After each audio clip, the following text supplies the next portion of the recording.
Prologue had started as a joke. A midnight challenge among 5 friends who thought ghosts were nothing more than the imagination of bored minds.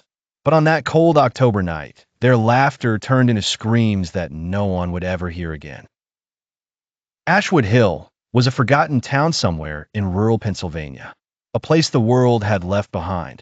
On the edge of the hill stood the old Harrington Bungalow, once a summer home for a wealthy family in the 1920s, now a decaying ruin surrounded by dead trees and whispering winds.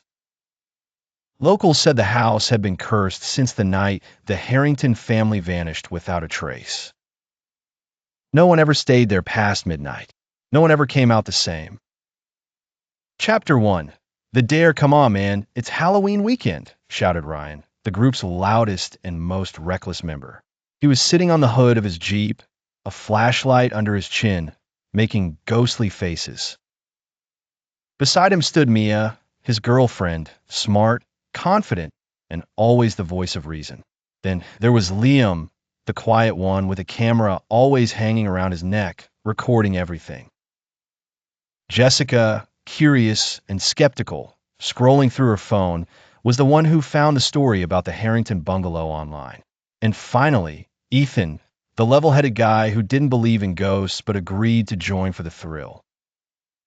They were college friends from Pittsburgh, all in their early 20s, with more courage than sense. And tonight, they were driving to Ashwood Hill to prove that the bungalow's haunting was just a legend. According to this, Jessica said, reading from her phone, the bungalow was built in 1923. The owner, Mr. Harrington, hosted a family party here in 1931. The next morning, all 7 guests were found dead. No cause ever discovered. Ryan laughed. Yeah, sure. Probably bad soup. But Mia frowned. That's creepy. Liam lifted his camera. Creepier when you see it in the dark. Chapter 2.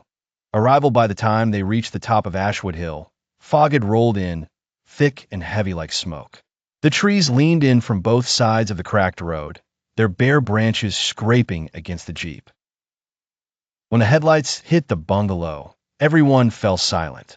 It was huge, at least 3 stories tall, but decayed and lifeless. Its windows were black, like the empty eye sockets of a skull.